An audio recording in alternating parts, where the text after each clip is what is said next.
നമസ്കാരം. അപ്പോൾ നാളത്തെ എപ്പിസോഡിന്റെ സ്റ്റോറി ആയിട്ട് പറയാനായിട്ട് പോകുന്നത്.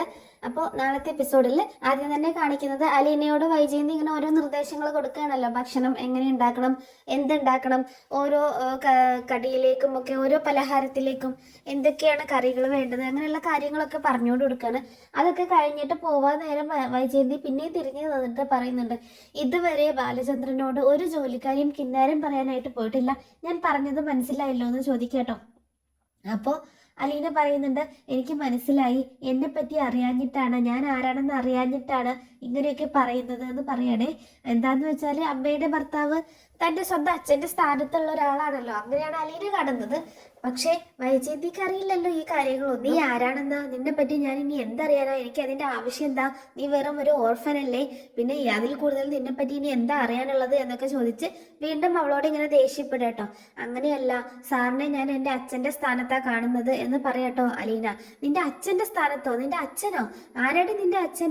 അങ്ങനെയൊന്നും കാണണ്ട, നീ ഇവിടുത്തെ ഒരു സെർവൻറ്റ് മാത്രമാണ്, അല്ലാതെ അച്ഛൻ്റെ സ്ഥാനത്ത് കാണുമൊന്നും വേണ്ട, ഇവിടുത്തെ സാറായിട്ട് തന്നെ കണ്ടാൽ മതി എന്നൊക്കെ പറയണേ. ആ റെസ്പെക്റ്റ്, ആ ബഹുമാനം കൊടുത്താൽ മതി. എനിക്ക് ഇഷ്ടമല്ല ബാലചന്ദ്രന്റെ അടുത്ത് ഇങ്ങനെയൊക്കെ പെണ്ണുങ്ങളെ കിന്നാരം പറഞ്ഞുകൊണ്ട് നടക്കുന്നതും കൂടുതൽ സപ്പോർട്ട് കൊടുക്കുന്നതൊന്നും. ബാലചന്ദ്രൻ നിനക്കിട്ട ഒരു സപ്പോർട്ടൊക്കെ തരുന്നുണ്ട്, എനിക്കതൊക്കെ മനസ്സിലാവുന്നുണ്ട്. അപ്പൊ കൂടുതലൊന്നും വർത്താനം പറയാനായിട്ട് നിൽക്കണ്ട, ഞാൻ പറഞ്ഞത് നീ അങ്ങോട്ട് കേട്ടാൽ മതി എന്ന് പറഞ്ഞുകൊണ്ട് വൈജയന്തി അവിടെ നിന്ന് പോവാട്ടോ. അങ്ങനെ എന്നിട്ട് അവളോട് ഭക്ഷണമൊക്കെ ഉണ്ടാക്കാനായിട്ട് പറയുന്നുണ്ട്. അങ്ങനെ പിന്നീട് കാണിക്കുന്നത് നമ്മുടെ ഗ്രേസമ്മയും അതുപോലെ രേവതിക്കുട്ടീനെയും ഒക്കെ കേട്ടോ. അപ്പോൾ രേവതിക്കുട്ടി ഇങ്ങനെ നോക്കുന്ന സമയത്ത് കാണുന്നത് എന്താന്ന് വെച്ചാൽ മാമച്ചാൻ ഇങ്ങനെ പുക വലിക്കുന്നത് കാണാം കേട്ടോ. അപ്പം അത് കണ്ടിട്ട് രേവതിക്കുട്ടിക്ക് ഇഷ്ടപ്പെടുന്നില്ല. അങ്ങനെ പെട്ടെന്ന് പോയിട്ട് ഗ്രേസമ്മയെ കൂട്ടിക്കൊണ്ട് വരികയാണ്. ഇതേ വന്നേ, ഞാനൊരു സൂത്രം കാണിച്ചു തരാം, ഞാനൊരു കാര്യം കാണിച്ചു തരാം എന്ന് പറഞ്ഞിട്ട് കൂട്ടിക്കൊണ്ടുവരിക കേട്ടോ. അപ്പം നീ എങ്ങോട്ടാ കൊച്ചെ എന്നെ കൊണ്ടുപോകുന്നത്, എൻ്റെ കയ്യേന്ന് വിട് എന്ന് പറയുമ്പോൾ ഇങ്ങോട്ടേക്കൊന്ന് വന്നേ, ഞാനൊരു കാര്യം കാണിച്ചു തരാം, ഇവിടെ ഇങ്ങനെയൊക്കെ നടക്കുന്നുണ്ട്, ആൻറ്റി അറിയുന്നുണ്ടോ എന്നൊക്കെ വിളിച്ചോണ്ട് പോകട്ടോ. നീ ഒന്ന് കയ്യെന്ന് വിട്ട് മെല്ലെ കൊണ്ടുപോകും, ഞാനിപ്പോൾ തടഞ്ഞു വീഴുമല്ലോ എന്നൊക്കെ പറയുമ്പോൾ ഒന്ന് പെട്ടെന്ന് വാ, അല്ലെങ്കിൽ കാണാൻ പറ്റത്തില്ല എന്ന് പറയട്ടോ. എന്നിട്ട് ഇങ്ങനെ മാമച്ചാൻ്റെ പുറകിൽ വന്നിട്ട് കാണിച്ചു കൊടുക്കത്തേ അങ്ങോട്ടേക്ക് നോക്കി എന്ന് പറയുമ്പോൾ പെട്ടെന്ന് സംസാരം കേട്ട് മാമച്ചാൻ ഇങ്ങോട്ടേക്ക് തിരിഞ്ഞു നോക്കട്ടോ. അങ്ങനെ പുക വലിച്ച് വായിലിങ്ങനെ പുക നിൽക്കണേ. പെട്ടെന്ന് ഇവരെ കണ്ടിട്ട് ആകെ ഷോക്കായിട്ട് പുക അങ്ങനെ പുറത്തോട്ട് വിടുകയാണ്. അത് കണ്ടിട്ട് കല്ലി തുള്ളി നിൽക്കട്ടോ ഗ്രേസമ്മ. ഇതേ നോക്കി, പുക വലിക്കുന്നത് നോക്കി, ആൻറ്റി പറഞ്ഞേക്കുന്നതല്ലേ മാമച്ചാൻ്റെ അടുത്ത് പുക വലിക്കരുതെന്ന്, അങ്കിളുടെ അടുത്ത് പുക വലിക്കരുതെന്ന് പറഞ്ഞേക്കുന്നതല്ലേ, ഇപ്പം നോക്കി നിന്ന് പുക വലിക്കുന്നത് നോക്കി, അങ്കിളിന് ഒരുപാട് അസുഖങ്ങളൊക്കെ ഉള്ളതല്ലേ, എന്നിട്ട് പുകവലി ഒഴിവാക്കണമെന്ന് ഡോക്ടർ പറഞ്ഞതല്ലേ, എന്നിട്ട് അങ്കിൾ അത് കേൾക്കുന്നില്ലല്ലോ എന്നൊക്കെ പറഞ്ഞിട്ട് രേവതിക്കുട്ടി ഇങ്ങനെ പറഞ്ഞു കൊടുക്കുമ്പോൾ ഗ്രേസമ്മയ്ക്ക് ദേഷ്യം വരികയാണ്. മാമച്ചായ എന്നിങ്ങനെ ഒച്ചത്തിൽ വിളിക്കാട്ടോ. ഇല്ല ഗ്രേസമ്മി, നിർത്തി, ഞാൻ ഇനി വലിക്കത്തില്ല, അറിയാതെ ഇവിടെ ഇങ്ങനെ കിടന്നത് കണ്ടപ്പോൾ എടുത്തു പോയതാണ്, ഇനി ചെയ്യത്തില്ല എന്നൊക്കെ പറയട്ടോ.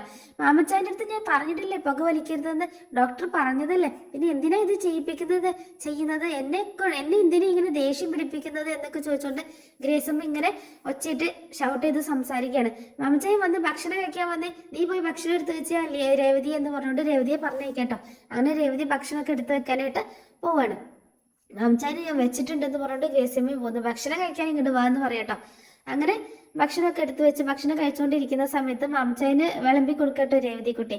ആ സമയത്ത് മാമച്ചായൻ പറയുന്നുണ്ട്, ഇവൾ ഒരാള് കാരണമാണ് എൻ്റെ എല്ലാ കാര്യങ്ങളും പൊളിയുന്നത്, എൻ്റെ എല്ലാ കള്ളത്തരങ്ങളും ഇവളാണ് കണ്ടെത്തുന്നത്, നിന്നെ ഞാൻ പിരിച്ചു വിടൂടി എന്ന് പറഞ്ഞുകൊണ്ട് മാമച്ചായൻ രേവതിക്കുട്ടീനെ ഇങ്ങനെ തല്ലാനായിട്ട് കൈ ഓങ്ങ കേട്ടോ. ആ സമയത്ത് രേവതിക്കുട്ടി പെട്ടെന്ന് ഓടി ഗ്രേസമ്മയുടെ പുറകിൽ ഒളിച്ച് നിൽക്കുകയാണ്. ഇനി എന്താ എന്നെ പിടിച്ചേ എന്നുള്ള ഭാവത്തിലാട്ടോ. ഗ്രേസമ്മയുടെ പുറകിൽ ഒളിച്ചു കഴിഞ്ഞാൽ അവൾക്ക് രക്ഷയുണ്ടെന്ന് അറിയാം. അത് കണ്ടിട്ട് ഇവരുടെ ഈ സംസാരം കളിച്ചിരികളൊക്കെ ഗ്രേസമ്മയ്ക്ക് തന്നെ ഇഷ്ടപ്പെട്ടു കേട്ടോ രേവതിക്കുട്ടീൻ്റെ. അങ്ങനെ രേവതിക്കുട്ടിയുടെ പുറകിൽ രേവതിക്കുട്ടി ഗ്രേസമ്മയുടെ പുറകിൽ ഇങ്ങനെ നിൽക്കുകയാണ്. ഇനിയുണ്ട് എന്നെ തല്ലിക്ക്, അത്രയ്ക്ക് ധൈര്യം ഉണ്ടെങ്കിൽ എന്നൊന്ന് വന്ന് തല്ലി എന്ന് പറഞ്ഞുകൊണ്ട് നിൽക്കുക കേട്ടോ. മാമച്ചൻ, നീ എന്താ വിചാരിച്ചു, നിന്നെ ഞാൻ ഇവിടുന്ന് ഒഴിവാക്കും, നിന്നെ പിരിച്ചുവിടും. പിന്നെ അങ്ങനെ കൊച്ചിനെ പിരിച്ചുവിടാനൊന്നും പറ്റത്തില്ല, ഞാനും കൂടെ സമ്മതിക്കണ്ടേ എന്ന് പറയട്ടെ ഗ്രേസമ്മ. അങ്ങനെ കൊച്ചിനെ ഇവിടെ നിന്ന് രേവതിക്കുട്ടീനെ ഇവിടുന്ന് പിരിച്ചു വിടാൻ സമ്മതിക്കത്തൊന്നുമില്ല, രേവതിക്കുട്ടീനെ എനിക്കിവിടെ വേണമെന്ന് ഗ്രേസമ്മ പറയുന്നത് കേട്ടിട്ട് രേവതിക്ക് ഭയങ്കര സന്തോഷമാവാണേ. അങ്ങനെ പിന്നീട് മാമച്ചാനും ഗ്രേസമ്മയും കൂടെ പോയിട്ട് രേവതിക്കുട്ടിക്ക് നല്ല ഉടുപ്പൊക്കെ കൊണ്ടുപോയി കൊടുക്കുന്ന സീനുകളും എപ്പിസോഡുകളും കാണിക്കുന്നുണ്ട്. അതുപോലെ പിന്നീട് അലീന ഭക്ഷണമൊക്കെ ഉണ്ടാക്കിട്ടോ. രാവിലെ അപ്പം കറിയൊക്കെയാണ് ഉണ്ടാക്കിയത്. അങ്ങനെ ഭക്ഷണം ഉണ്ടാക്കിയിട്ട് ടേബിളിൽ കൊണ്ടുപോയി വെക്കുകയാണ്. അങ്ങനെ കഴിക്കാനായിട്ട് വൈജയന്തി വരുന്നുണ്ട്. വൈജ വന്നിട്ട് കഴിക്കാനിരിക്കുമ്പോൾ അലീന പറയുന്നുണ്ട്, എനിക്കറിയത്തില്ല, ഞാൻ എൻ്റെതായ രീതിയിൽ ഉണ്ടാക്കിയതാണ്, നന്നായിട്ടുണ്ടോ എന്നൊന്നും എനിക്കറിയത്തില്ല, എങ്ങനെയാണ് ഉണ്ടാക്കേണ്ടതെന്ന് പറഞ്ഞാൽ മതി, ഞാൻ നന്നായിട്ട് ഉണ്ടാക്കി നോക്കിക്കോളാം എന്നൊക്കെ പറയുന്നുണ്ട് കേട്ടോ. അങ്ങനെ വൈജ അത് കഴിച്ചിട്ട് വളരെയധികം ഇഷ്ടപ്പെട്ടു കേട്ടോ വൈജയ്ക്ക്. എങ്ങനെയുണ്ട് ചോദിക്കുമ്പോൾ ആ കുഴപ്പമില്ല, എന്നാലും എങ്ങനെയുണ്ട് വീണ്ടും ചോദിക്കട്ടോ. ആ കുഴപ്പമില്ല, നന്നായിട്ടുണ്ടെന്ന് പറയണം. അത് കേട്ടിട്ട് അലീനയ്ക്ക് ഭയങ്കര സന്തോഷം കേട്ടോ. കറികൾ ഇങ്ങനെയെങ്കിലും പറഞ്ഞല്ലോ, എന്നാലും മുഴുവൻ അങ്ങോട്ട് മാർക്കും തരാതെ ഇത്രയെങ്കിലും പറഞ്ഞല്ലോ എന്ന് സന്തോഷിക്കട്ടോ അലീന. അമ്മയുടെ നാവിൽ നിന്ന് ആദ്യമായിട്ടൊരു നല്ല വാക്ക് കേട്ടല്ലോ എന്നുള്ളൊരു സന്തോഷമാണ് അലീനയ്ക്ക്.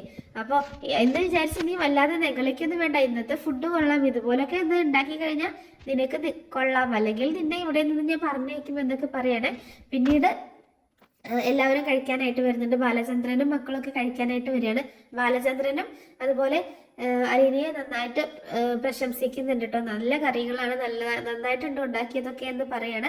അങ്ങനെ പിന്നെ മുത്തശ്ശിക്ക് ഭക്ഷണം കൊണ്ടുപോയി കൊടുക്കുകയാണ് അലീന. അങ്ങനെ മുത്തശ്ശി കഴിച്ചിട്ട് ഇത് നീ ഉണ്ടാക്കിയതാണോ, നല്ല ടേസ്റ്റ് ആണല്ലോ, നല്ല ടേസ്റ്റ്, നല്ല രുചിയുണ്ട് കഴിക്കാനായിട്ട് എന്ന് പറയാട്ടോ. ആ മുത്തശ്ശിയുടെ മോളും പറഞ്ഞു നല്ലതാണെന്ന്. എനിക്ക് ഒരുപാട് സന്തോഷമായി. അവള് നല്ലതാണെന്ന് പറഞ്ഞോ? ആ പറഞ്ഞു. അവള് അങ്ങനെ നല്ലതാണെന്ന് പറയത്തൊന്നുമില്ല, അവളുടെ ഉള്ളില് അത്രയ്ക്കും ഇഷ്ടപ്പെട്ടത് കൊണ്ടാണ് അവൾ അങ്ങനെ പറഞ്ഞത്. പിന്നെ നിന്റെ ഈ ഭക്ഷണം കഴിച്ചപ്പോൾ എനിക്ക് വൈജയുടെ ഭക്ഷണം കഴിക്കുന്നത് പോലെയാണ് ഓർമ്മ വന്നത്. അവളുടെ ഒരു കൈപുണ്യം ഇതുപോലെ തന്നെയാണ്, പെട്ടെന്ന് നമുക്ക് ടേസ്റ്റ് മനസ്സിലാക്കാനായിട്ട് പറ്റും വൈജയന്തി ഉണ്ടാക്കിയ ഭക്ഷണമാണോ എന്നുള്ളത്. അതേ ഒരു ടേസ്റ്റാണ് നീ ഉണ്ടാക്കിയ ഭക്ഷണത്തിനും. നിങ്ങൾക്ക് രണ്ടാൾക്കും ഒരേ കൈപുണ്യമാണല്ലോ എന്ന് മുത്തശ്ശി ഇങ്ങനെ പറയട്ടോ. വൈജ ഉണ്ടാക്കുന്ന ഭക്ഷണമൊക്കെ കഴിക്കാൻ നല്ല ടേസ്റ്റാണ്, പക്ഷെ അവൾ അടുക്കളയിൽ ഇപ്പോഴൊന്നും കയറത്തില്ലല്ലോ, ജോലിയൊക്കെ അല്ലേ. പണ്ടൊക്കെ ഉണ്ടാക്കുമായിരുന്നു, നല്ല ടേസ്റ്റാണ്, അതേ കൈപുണ്യം തന്നെയാണ്, അതേ ടേസ്റ്റാണ് നീ ഉണ്ടാക്കിയ ഈ കറികൾക്കെന്ന് പറയുന്നത് കേട്ടിട്ട് അലീനയ്ക്ക് ഭയങ്കര സന്തോഷമാകും കേട്ടോ. തൻ്റെ അമ്മയുടെ കൈപുണ്യമാണ് തനിക്കെന്ന് അറിഞ്ഞിട്ട് ഭയങ്കര സന്തോഷം തോന്നുകയാണ്. അത് പിന്നെ അങ്ങനെ തന്നെയല്ലേ മുത്തശ്ശി, അമ്മയുടെ കൈപുണ്യമല്ലേ എനിക്ക് വരുള്ളൂ എന്ന് പറയട്ടോ. അലീന അറിയാതെ പറഞ്ഞു പോകട്ടോ, അമ്മയുടെ കൈപുണ്യം അല്ല, എൻ്റെ അമ്മയുടെ കൈപ്പുണ്യമായിരിക്കുമല്ലോ എനിക്ക് കിട്ടിയിട്ടുണ്ടാവുക, അതാ ഞാൻ ഉദ്ദേശിച്ചത്. എൻ്റെ അമ്മയും ചിലപ്പോൾ നല്ല കുക്കായിരിക്കും, നന്നായിട്ട് ഭക്ഷണമൊക്കെ ഉണ്ടാക്കുന്ന ആളായിരിക്കും എന്നൊക്കെ പറയാണ് അലീന. പിന്നീട് അടുത്ത ഈ നാളെയും മറ്റന്നാളൊക്കെ ആയിട്ട് കാണിക്കാനായിട്ട് പോകുന്ന മറ്റൊരു രംഗം എന്ന് പറഞ്ഞിട്ടുണ്ടെങ്കിൽ മനു അലീനയും മുത്തശ്ശിയും കാണാൻ വരുന്നതും, അതുപോലെ ഹരി കടപ്പാട്ടൂരിലേക്ക് സ്റ്റേ ചെയ്യാനായിട്ട് അലീനയെ എങ്ങനെയെങ്കിലും വശത്താക്കണമെന്ന് കരുതിക്കൂട്ടി വരുന്ന എപ്പിസോഡുകളൊക്കെയാണ്. മനു മിക്കവാറും നാളത്തെ എപ്പിസോഡിൽ മനു വരാനായിട്ടുള്ള ഒരു സാധ്യത കാണുന്നുണ്ട്. നാളെയും മറ്റന്നാളും ആയിട്ട് തന്നെ മനുവിൻ്റെ എപ്പിസോഡ് വരുന്നതായിരിക്കും. എന്തായാലും നമ്മളെല്ലാവരും തന്നെ കാത്തിരിക്കുന്നത് മനു വരുന്ന എപ്പിസോഡിനായിട്ടാണ്. മനു അലീന തമ്മിലുള്ള ആ കോംബോ എപ്പിസോഡുകൾക്കാണ് നമ്മളൊക്കെ കാത്തിരിക്കുന്നത്. ഉടനെ തന്നെ അത് നമുക്ക് പ്രതീക്ഷിക്കാം. അതുപോലെ അലീനയും മനുവും തമ്മിലുള്ള ഒരു ഇഷ്ടവും പ്രണയവും ഒക്കെ തുടങ്ങാൻ പോവുകയാണ്. അപ്പോൾ അലീനയ്ക്ക് എന്ത് സപ്പോർട്ടിനും എന്ത് കാര്യത്തിനും ഞാനുണ്ട് നിനക്ക് എന്ന് പറഞ്ഞുകൊണ്ട് മനു സപ്പോർട്ട് കൊടുക്കുന്നതും അങ്ങനെയുള്ള കാര്യങ്ങളൊക്കെയാണ് ഇന്നത്തെ എപ്പിസോഡിൽ വരാനായിട്ട് പോകുന്നത്. അപ്പോൾ ഓരോ എപ്പിസോഡുകളും അതുപോലെ പ്രമോ റിവ്യൂസും അതുപോലെ അപ്കമിങ് എപ്പിസോഡൊക്കെ സ്റ്റോറി ആയിട്ട് ഞാൻ ഇവിടെ പറഞ്ഞ് അപ്ലോഡ് ചെയ്യുന്നതായിരിക്കും. നിങ്ങളുടെ സപ്പോർട്ട് പ്രതീക്ഷിച്ചുകൊണ്ട് താങ്ക്സ് ഫോർ വാച്ചിങ്.